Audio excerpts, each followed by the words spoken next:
I do think that is all of us tonight. Hello, welcome. It's lovely to see you.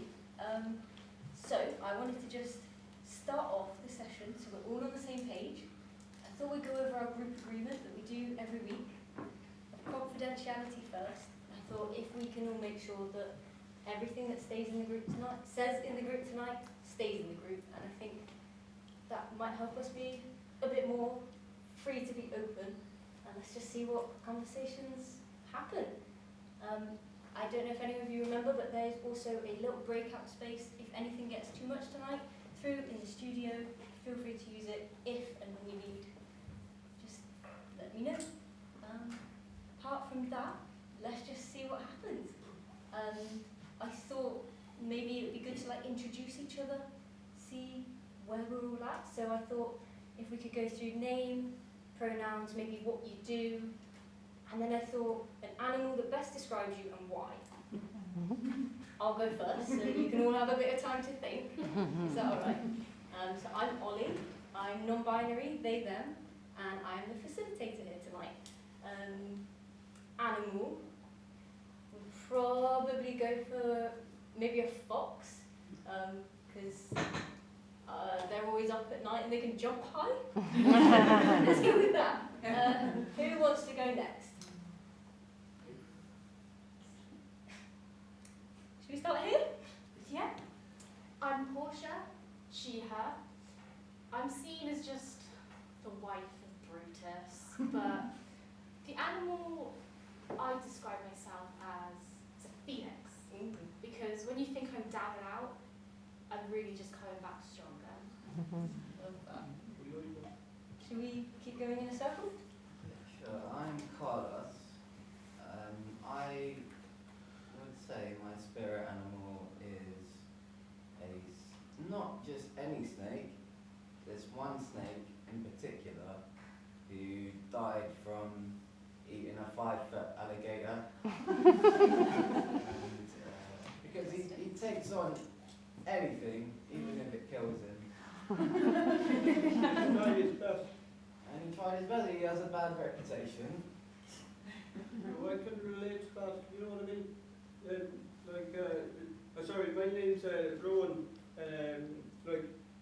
If I was to pick an animal, I'd say probably an otter, because otters, this is a fun fact about an otter, they've all got their own favourite stone. And I kind of find that quite endearing, you know what I mean? Otter with favourite stone. I like that idea. Well, I'm Tamberlin. My pronouns would be he, him.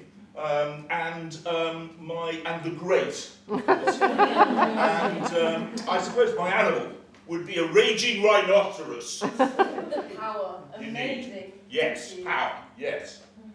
I've been, so should we pass it in?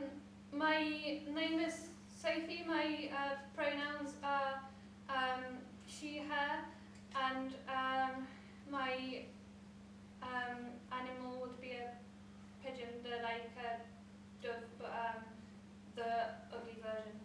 I've got so many different animals in this room. Thank you everyone for sharing. I think maybe I'm getting a bit of a sense of everyone's personalities kind of shining through a bit. So thank you all. I thought tonight, maybe because a lot of different themes and topics have been coming up recently, quite a lot. So I thought I've created some questions that maybe I can just throw out into the group and see what conversations come from that. So, to start us off, why do we think people self-injure? Well, I do it to be more powerful, obviously, because that's what it's all about, isn't it? Power. It's about power. It's a demonstrative demonstration of my own power. Power? I don't see how it's powerful at all. I mean, I could see how sometimes, I would use physical pain to be as a way to show my mental pain, and an easier way to understand it, as I could actually see it in front of me. You know, exactly what you mean, like, because I found it as well, I found it a bit perplexing that you said, like, powerful, you know, because to me, it's something it's a vulnerability, you know, it's something that's, like, it takes away your power, you know what I mean? So it's really, like, quite interesting you said that. You know. Well, it's a performance. I think of it as a performance. It's a performative element to traumatise the people that I want to traumatise. I never really like, looked at it that way, you know what I mean? Unless I made like a sort of short film about myself doing it, and I could watch it later. It's like but anyway, that's another subject.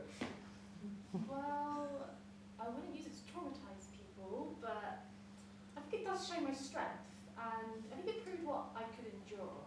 It made people stop doubting me. Yes, strength. Yes, absolutely. For me, it was about what I couldn't endure. When I couldn't endure what was in my head, I took it out on my arms. It was the only way I knew how to get it out of my head, and I guess it came down to not feeling good enough.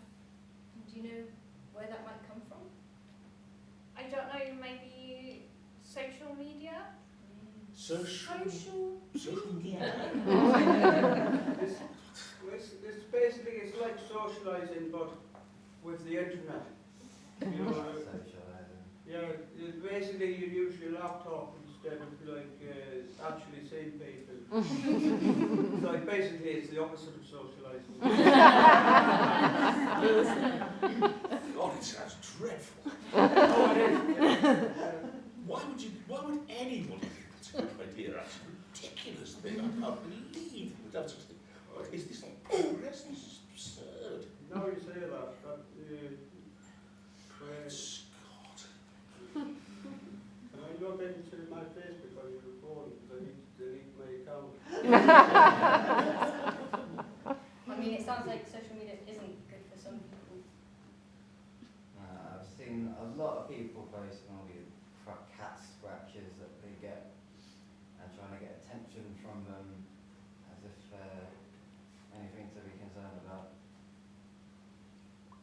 I've never seen anything like that, but what I have seen is friends who are getting married and getting real jobs, and they're buying houses, and I just feel so behind.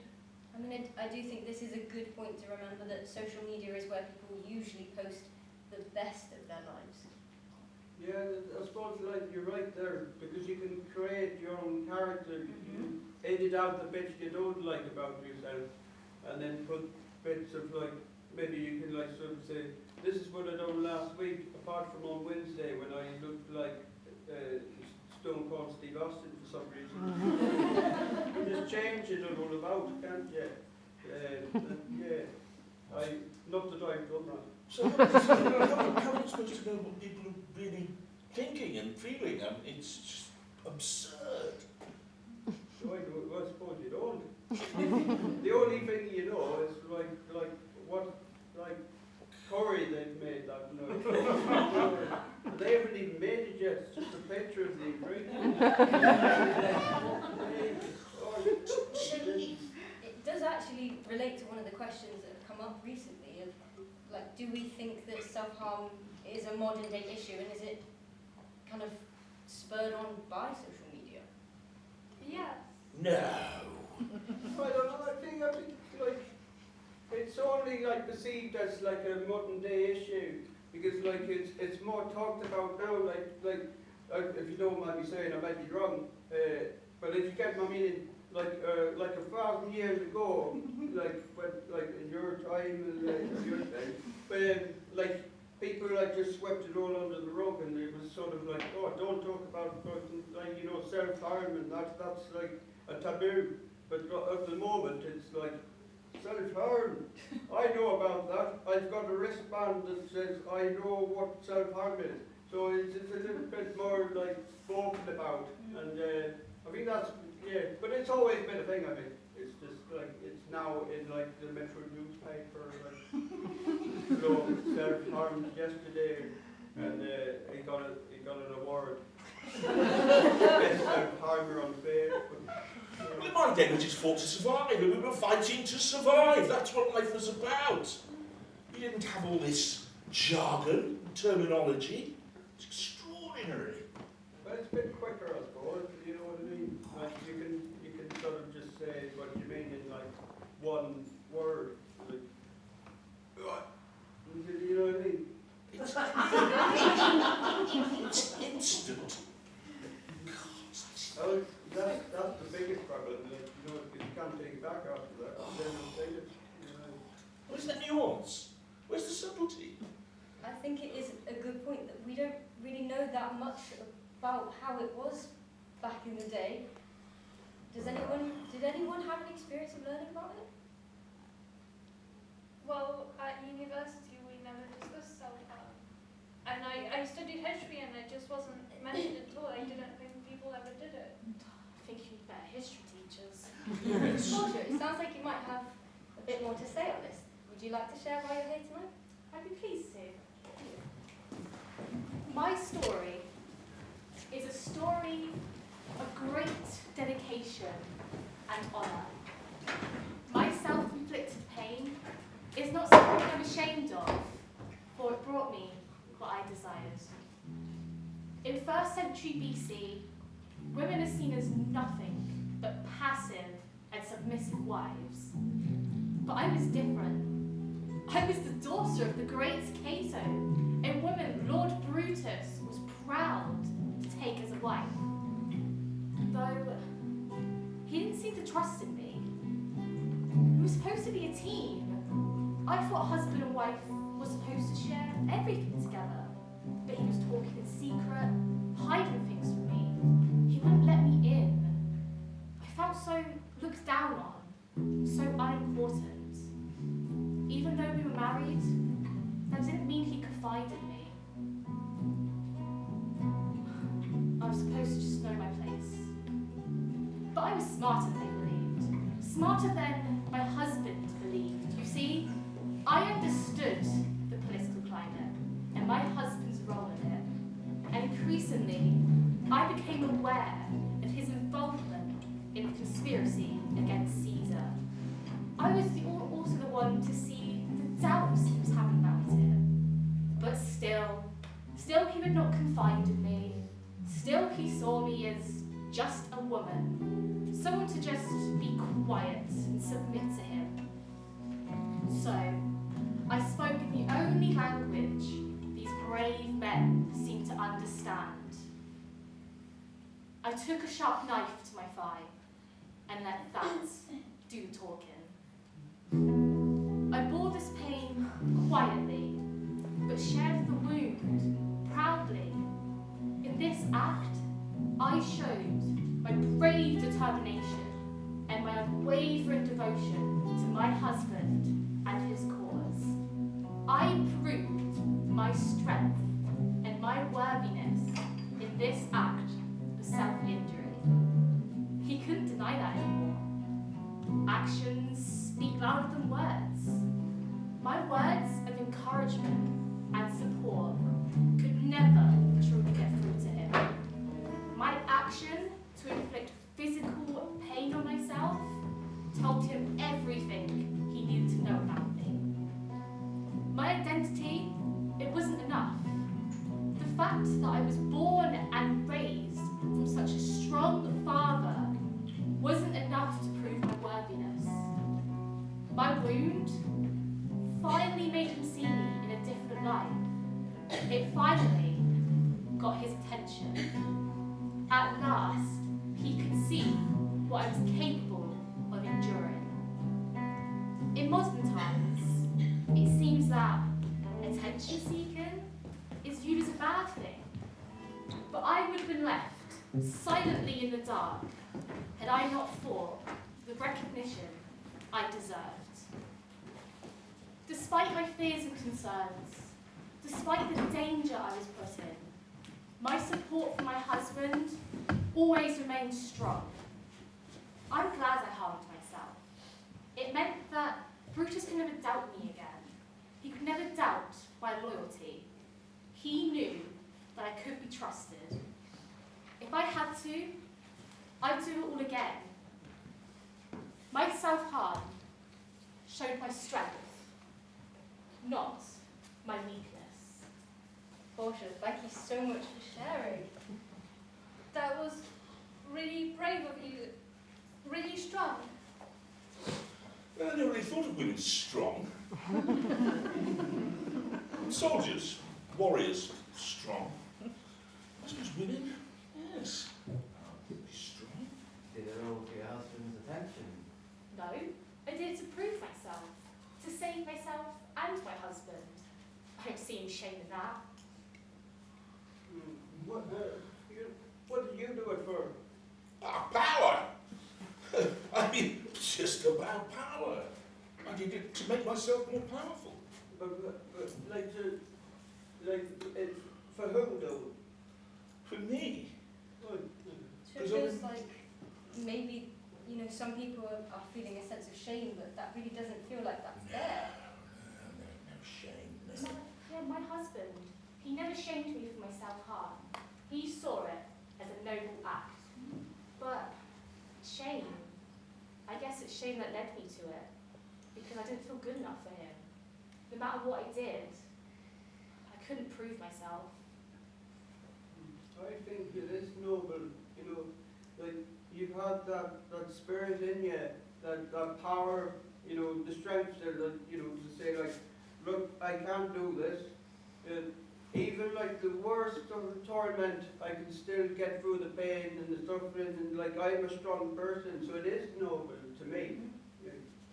So on the topic of shame, do we know or have any ideas of why some people feel the need to hide their self-harm? No.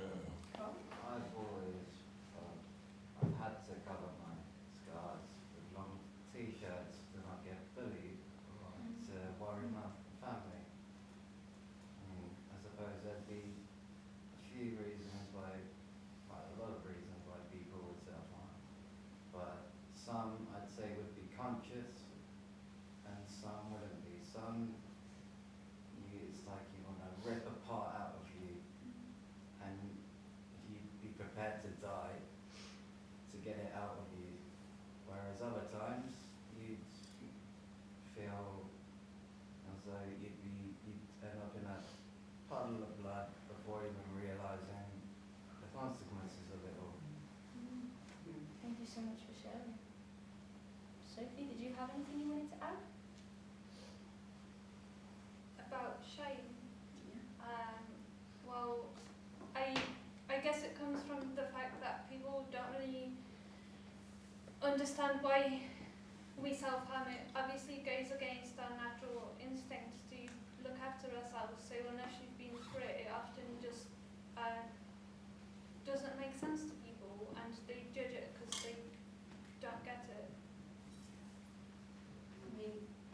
whilst on the topic of shame, I think maybe this is a good time to tell you a little bit about me.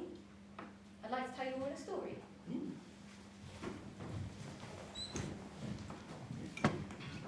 This story helps me put into words the shame that I was feeling around how I was coping. The shame I felt that I even needed help. I didn't feel worthy of having challenges or struggles, and I certainly didn't feel worthy of taking up people's time. This story, it shows that the answer for me was to just put a mask on and pretend I was okay. Once upon a time, there was a Minotaur. The Minotaur lived deep inside a cave. Now this cave, it had one tiny opening to the outside world, and here you could see grass, you could see the flowers and the daylight. It was nice. Inside the cave, it was extremely dark and cold, and there were sharp edges, and it was a maze. The Minotaur lived right in the centre of, alone. They spent most of their time trying to be as terrifying and fearsome as they could to keep people as far away as they possibly could. They spent the other time being as quiet and as subtle so that no one would ever even know they were there. They had the same aim, to keep people as far away as they possibly could, because letting them in was too scary. If people did get too close, they would shoot an arrow with deadly precision. Until one day, they shot an arrow, and they heard the most sorrowful, sad cry. A cry that they had never quite heard before, and it stirred them from the centre of the cave. When they got to the opening, they saw a young girl on the floor, wounded by the arrow. She was crying, and she had a hope in her eye that the Minotaur would help and not hurt her further or run away. Well, the Minotaur didn't exactly know what to do, but in that moment, they started to transform. Their two bull-like horns changed to one unicorn horn. They suddenly found themselves planted with 4 hooves in the ground, and they stood up tall. In that moment, they knew exactly what to do, so they picked the girl up and they trotted over to the village. Well, here they were met with compassion and kindness, and the villagers, they nursed the girl back to health, they gave them food, and they accepted them. They were getting on really well, and the girl was getting better every day. Until one day the villagers, they all crowded round the Minotaur. They crowded round and they said, "We know who you really are. You're the Minotaur." Well, in that moment, that beautiful unicorn horn changed back into the 2 bull-like horns. Their 4 hooves changed back to 2 feet planted in the ground, and they turned to run. But in that moment, a little girl's voice from the crowd shouted out, "Where are you going? We don't want you to leave, you saved me." The Minotaur started to look around, and all the villagers, they were nodding at each other in agreement. That they said, "We know who you really are. You're the Minotaur, you have a great heart. We want you to stay, to be part of our village." Well, the Minotaur never felt the need to go back to their cave. They found their people, and they found their home. They felt worthy to be their true self. Through hiding, I lost a lot of me. Well, maybe I found me through living life for me. When I took that mask off, I realised how many people were actually there with open arms to accept me, and it gave me the strength to show others that there are a lot of accepting people out there. It's also given me the strength to educate those that don't quite understand yet. Has anyone else had experience with hiding part of themselves and revealing it? Well, I never felt like the self-harm was something I had to hide. I made sure my husband knew that I did it. understood exactly why. And did he? Yeah, I think he did. I think he really realised that was really important for me.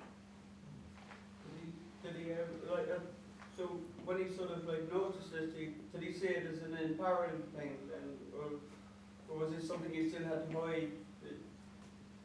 No, he was mesmerised.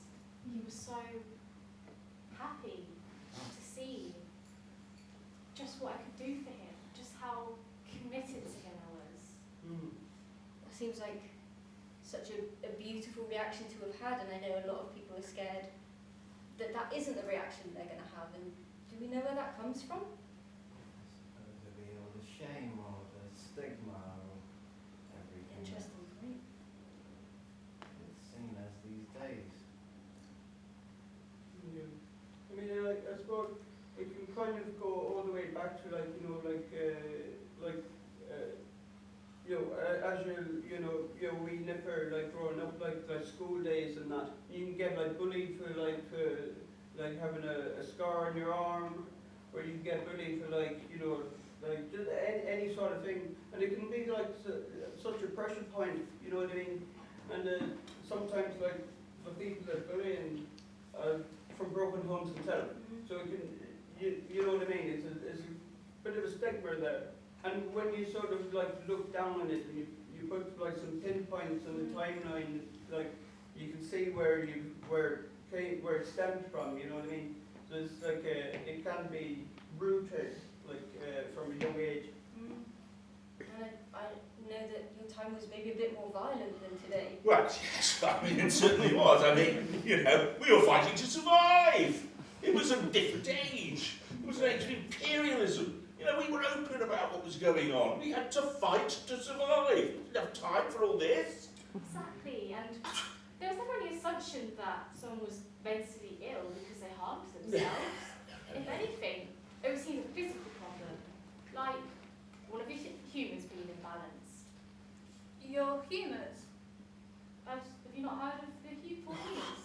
I mean, I don't know that I can say. Oh, well, Unbelievable. well, the humours were used during our time in medicine. They were carried through your bloodstream, and depending on which one was most present, you'd have physical symptoms start to show, and you'd feel a certain way. Where do you think the term the sense of humour comes from? Exactly. Also, the humours were used by playwrights to inspire their characters, Yes. such as Shakespeare. Like Christopher Marlowe. Is that like Romeo from Romeo and Juliet, always described as melancholic? Yes, exactly That's that. a great laugh, that one would be like, I mean, that is so different from today. I wonder when it changed. I think it was around the time of the 18th century when they started to put people in mental institutions because they realised they could make a profit from segregating them. And so, keeping all of that in mind, how do we think it's viewed today? We shouldn't be afraid to share our stories or feel like we need to shy away from difficult conversations. Absolutely. But sometimes I suppose we have to these days. and that brings it back to the old social media thing as well, isn't it? Because you don't actually have to speak to someone face to face. You know, kind of like just put it online. It feels quite private in that sense. And if you put something up wrong, you'd say, "Oh, that wasn't right." So, Throw your phone in the river. So something went wrong there. Tamburlaine, sounds like you had quite a performative aspect to it, and sounds quite different. Would you like to share? Yes, I would. I certainly would. See, I must paint a picture of what life was like for me to show you why I'm here. Now, see, I was an emperor, a conqueror in Mesopolis, Persia. Now, this was my world, my kingdom, my empire. As you can see, huge, extensive, what you now call Iran, in 1300. They called me Tamburlaine the Great. I'm an ambitious man. I'm an invincible man. So many battles I fought, and not once was I injured. Which leads me to introduce you to my sons, my 3 sons. Calathus, can you come out here, please? Thank you. Sylvanus, marvellous. If you could stand in the middle, please. Thank you very much. And Amorous, are you there? Thank you. If you could come and stand over here, please. Excellent. Now, my boys, listen to me. I'll teach you to be warriors. To sleep on the ground. To march through all weathers. To sustain scorching heat and freezing cold. I'll teach you to scale a castle wall. I'll teach you to besiege a fort. I'll teach you to undermine a town. And when you've learnt all this, when this is done, you will be soldiers. Excellent. And worthy sons of Tamburlaine the Great. But father, this sounds dangerous. What if we're killed? Are you my son or not? Great Scott, are you a coward? Will you speak of fearing death and wounds? Stand over here. Stand over here. Now look at me. I have conquered kings. I have marched around the earth, battled various armies, and here I am, not a single scar. I'm clear from any wound, and I haven't lost a drop of blood. But what's this? This will teach you.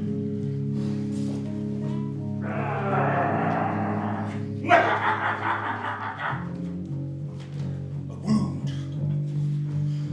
Look. Blood is the god of war's rich livery. Now look at this wound, this symbol of grace, majesty. Look at it. Marvellous. As I sit here with my diamonds, my pearls from wealthy India, my robe from Africa. Come boys, come touch my wound. Touch it, come on. Wash your hands in my blood. Excellent. Whilst I sit smiling to behold the sight. Now, my boys, what do you think? I don't know what to think. Go on. I think it's a pitiful sight. Oh, it's nothing. Give me a wound, father. And me another. Good lads, good Not lads. as bravely as you did your own. I'm impressed. My boy, you shall not lose a drop of blood. Well, before we begin the next army. My speech of war and this wound that you see will teach you boys to be courageous, to follow the great Tamburlaine. And that is how I gained this wound on my arm. It was a lesson to my sons, so that they understand the bravery and strength it takes to be a soldier. Tamburlaine, what a performance. Thank you so much for showing us some different perspectives. I mean, I think it's clear that we all have a different sense of shame surrounding self-harm. I just wondered if anyone had anything they wanted to add? I think people are too afraid to actually talk about it and understand what it means for different people. And maybe that's where the shame comes from. Yeah, I guess we need more education and people with lived experience speaking out. But also their allies speaking out as well. So it feels like on the topic of what can we actually try and change, like on top of these, what else might there be? I think people need to learn to think about these things for themselves. You know, to make their own opinion. Don't follow what society thinks. Yeah, and there's no shame in that. Indeed. Maybe we need more infographics on social media. So I'm hearing different ways of communicating. We're going back to shame now. Sophie, we've not heard your story. Would you like to share anything? Well, I I find that writing helps me process some of what's difficult to get out in a conversation. So is it okay if I read? Of course. Do whatever you need.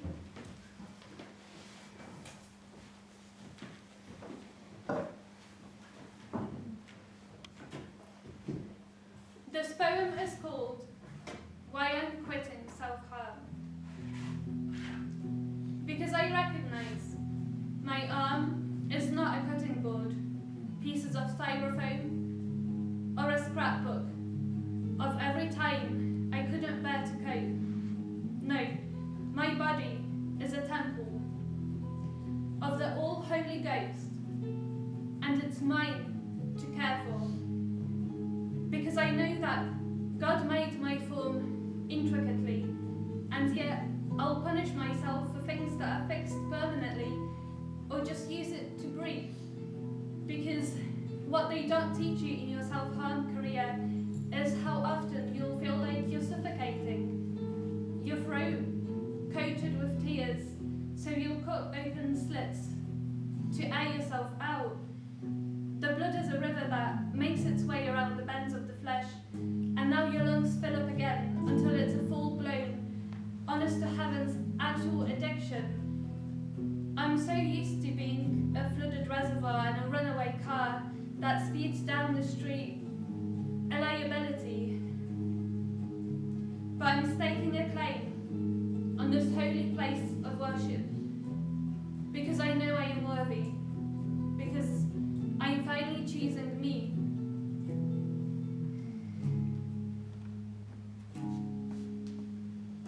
Sophie, that was really gorgeous. Some really well chosen words. I particularly like it at the end when you said, because I know I am worthy. It took me many years to get to a point where I could see that worth could come from within, could come from myself, and I don't know, maybe others have learned it sooner, but I mean, I do think it's very easy for all of us to forget our worth, and I think it is worth remembering that all of us, we deserve to be here just as much as anyone else. I mean, it's making me want to kind of, as a way to wrap up the session, to go round and from all of you to say one thing you're worthy of. I am worthy of being heard. I'm worthy and I don't deserve pain. I'm worthy of being able to be upset when I want to. I'm worthy of being vulnerable. I am worthy of taking up space. I am worthy of attention. I am worthy of being heard. I'm worthy and I don't deserve pain. I'm worthy of being able to be upset when I want to. I'm worthy of being vulnerable.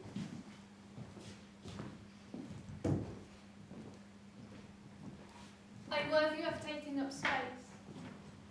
I am worthy of attention.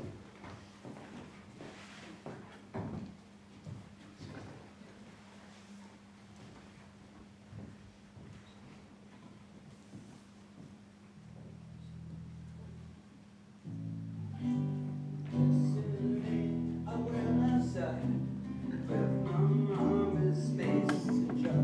I caught a lovely butterfly. When I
watching.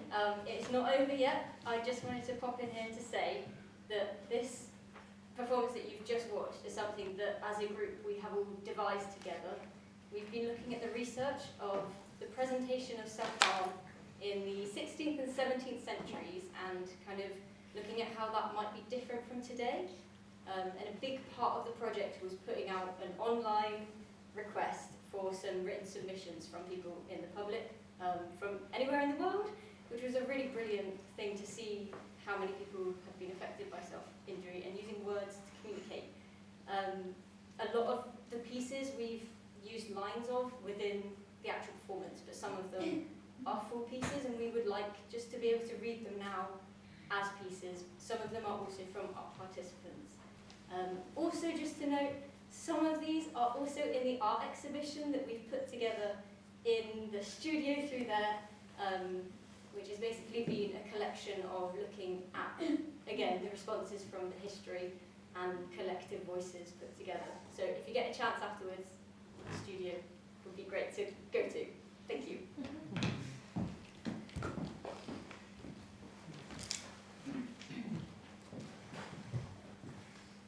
This first submission is from Anonymous. I have been engaged with self-harm on and off since I was 11 years old, and virtually no one knew except myself and a couple of close friends. Before I moved to Bristol, I worked in a warehouse, which was a very toxic work environment. One day, self-harm came up as a topic with one of my friends, who proceeded to tell me, to my face, that self-harm, particularly cutting, is just attention-seeking. My heart dropped. I would wear a work jumper all the way through the year, including the scorching summers we had, which became even hotter loaded in the back of the lorry. It was during those years that I would burn myself, and this became increasingly painful for months at a time under the jumpers I wore. There was no indication that anyone around me would care or treat me the same way. Over time, it became more that I couldn't even be bothered with the interaction, and less so about any tiny amount of empathy I might have received had people known. My self-harm has always been for me, not anyone else. If I was asked, why do you do it? I could give 1,000 answers, and all of them would be correct. Often we hear it's a way to regain control, which I do agree can be a big part of it for a lot of people. But I feel this response is too heavily leaned on in today's society, and people are seemingly unwilling to bring up the topic and just be direct. Once I moved to Bristol, I immediately stopped wearing sleeves and vowed I would never live that way again. I have only ever had positive responses to my scars, and have even had people come up to me on nights out to talk to me about their own. It was liberating and gave me a sense of pride. I have made the conscious decision not to cover my scars with tattoos, like I had initially chosen to do, because I believe that people see me thriving and happy with an arm full of scars can only be a good thing. My scars, whilst damaging, kept me alive. Today, I thank my scars.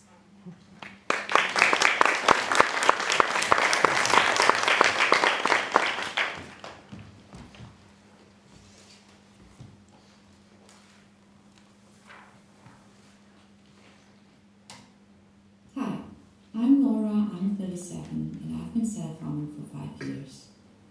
I have complex trauma and a dissociative identity from childhood neglect and abuse. The youngest of my personality parts is a baby, and the oldest one is just 20, so I'm not really 37.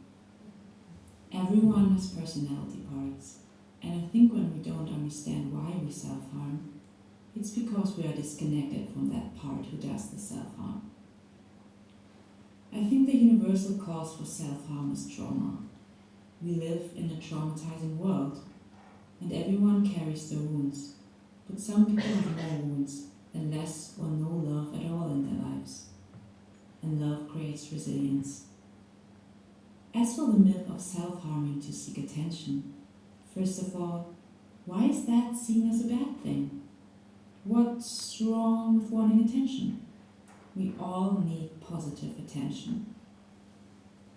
People self-harm because they suffer. They deserve nothing but compassion, to be listened to and validation. So yeah, by all means, I do seek attention. I'm seeking it right now. I seek attention, I seek to be understood, I seek to understand others. I seek human connection because I'm a human being.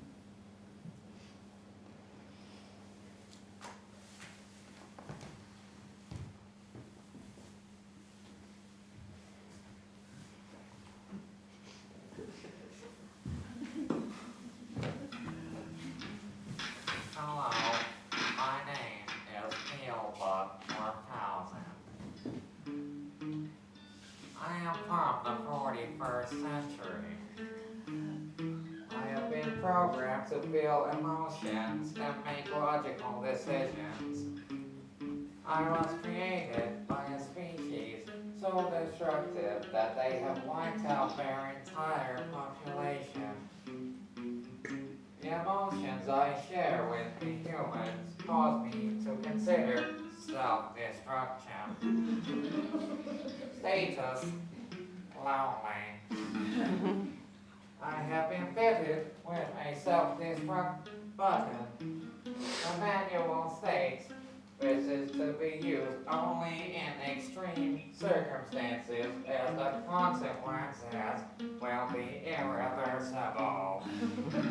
My database contains references to assisted suicides in Switzerland. In the 21st century, status conflicted. It has been 3 years since I survived the apocalypse. I have walked through 25 states in search of human or robotic beings and found no survivors. I have reached a popular viewpoint called the Grand Canyon, where I have decided to disable my legs and wait to preserve power or assistance. Status: acceptance. It has been 3 years since I disabled my legs. No assistance have arrived. I have concluded that my most logical decision is self-termination. Status: commencing self-destruction.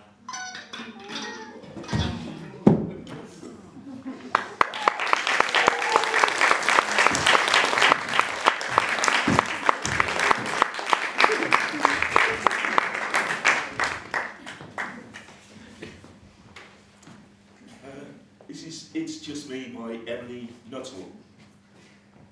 Fighting my demons, facing my fears, something I'm ready to finally forever beat after many years. When I look in the mirror, I need to be proud of me, remind myself every day that I can break free.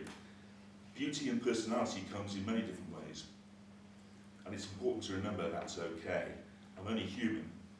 It's okay to cry and break. After all, life is a continuous journey of recovery and learning it's okay to make mistakes. Never give up when the challenge ahead feels scary and tough. Just like waves in the sea with unpredictability at times, it can be rough. Surround yourself with people that love and care. Remind yourself that no matter what, they'll always be there. Never give up, never lose hope. I promise there will always be ways to cope. When anorexia, depression, anxiety, self-harm, flashbacks, and thoughts of suicide try to take over me, remember I am Emily, and I can break free. Every day is a new day to give the battle another go. If I stay in the same place, then I'll never know. It's been 16 years of fighting this continuous hell. And finally, more than ever, I want to be well. I'm Emily, and I will break free. I'm not going to let my masks, fears, challenges and hurdles stop me. It's time for me to be my own best friend. The road ahead will be bumpy, scary and hard, but I won't stop until I reach the very end. The darkness will soon be overtaken by the sky, so beautiful and bright, which will every day remind me that I will not give up this fight. It'll be worth all these tears and fears, because the future ahead is going to be healthy, happy and positive years. You are loved and wanted in this earth and place. Be proud of who you are and show your beautiful face, because you will one day win this running race. So don't give up when you wobble on your feet, because this is a battle I'm going to beat. Remember the charities, the helplines, your treatment teams, family and friends, who will be right with you, holding your hand to the very end. Remind yourself that nearly 6.5 years out of inpatient is an achievement in itself, but you deserve to be well and have a healthy physical and mental health. So stand tall, Emily. Don't give up this fight. I promise through the hardest, distressing and exhausting of days, you will come out stronger and it will be okay. You can beat this and break free and go on to be whatever you want to be. The world is your oyster. Go grab it with both hands, because you will reach your beautiful destination when you finally